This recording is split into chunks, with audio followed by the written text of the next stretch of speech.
itariki 13 kwezi kwa kabiri mwaka wa 2020 ishirahamwe rihurikiyemo amaradiyo Samirana mu Burundi baramutse twifatikanya n'amakungu mu guhimbaza umunsi mukuru mpuzamakungu w'amaradiyo. Icivugo nuko hobaho gushira imbere utandukane mu nganda duteguriremo amakuru ndetse no n'ingene amakuru yumvirizwa. Iyo tuvuze rero ubwo butandukane nuko biba biboneka ko abamenyesha amakuru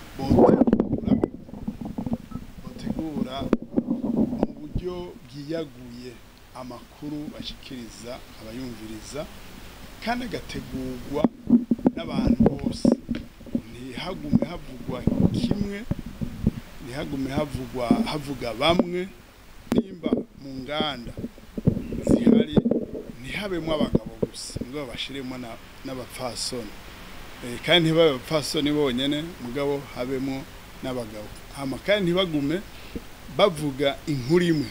Hari igihe usanga kenshi abamenyesha amakuru bakunda kuvuga ibijyanye na politiki, birakwiye ko tuvuga ivy'imibano, ivy'amagara meza, ibidukikije, eka murabizi amakuru rero atandukanye n'abantu bayavuga batandukanye. Duhiriwe duhishije mu Burundi kuno munsi turiko turitegurira amatora.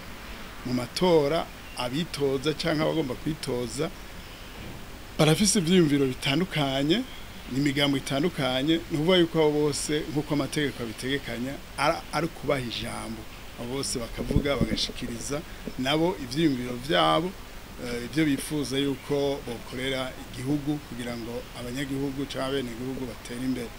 Ni muri uyo ntumbero rero ko bihuriranye nuko nanone turiko turegera amatora, mwoha ijambo abashaka kwitoza bagashikiriza imigambi yabo kugira ngo twumve twumve abafise imigambi myiza tuze tubatora. Mwishirahamwe ya BER nivyo turabizi ko twaramaze no kugira ico tuvuze dusaba yuko abamenyesha amakuru botezurirwa canke bakarekurwa. Muri ya BER ntiturabacamanza rero twaravuze twarasubiriye kandi n'ubu turabivuga yuko abamenyesha amakuru kubera amategeko agenga umwuga yemerera yuko umumenyesha amakuru ashobora gutoza inkuru iyo ari yo yose ku neza y'igihugu, twaravuze yuko batezurira ndetse bakaburana bava mu mihana yabo. Kuno munsi urumva ntibirakunda ariko tuguma tuvuga gusa hadusha dushishikara kwibutsa abamenyesha amakuru yuko boshishikara nabo kumenya amategeko abagenga kandi bakamenya ko mu gutanga inkuru tuza kumenya ati mbega ingaruka z'inkuru ni gute cyangwa bigenda gute. Aho tuributsa gusa abamenyesha amakuru nabo ko baramenya amategeko abagenga, ariko kandi tugasaba n'abari mu ntwaro nabo bakubahiriza uburenganzira bw'umumenyesha amakuru, kuko mu gitabo canke mu itegeko rigenga umwuga wo kumenyesha amakuru hari ingingo zemeza yuko umumenyesha amakuru afise uburenganzira bwo gutohoza inkuru yose ku bijanye n'ibiri kubiraba mu gihugu kandi n'ibikoresho byo bigaterezwa kubahirizwa.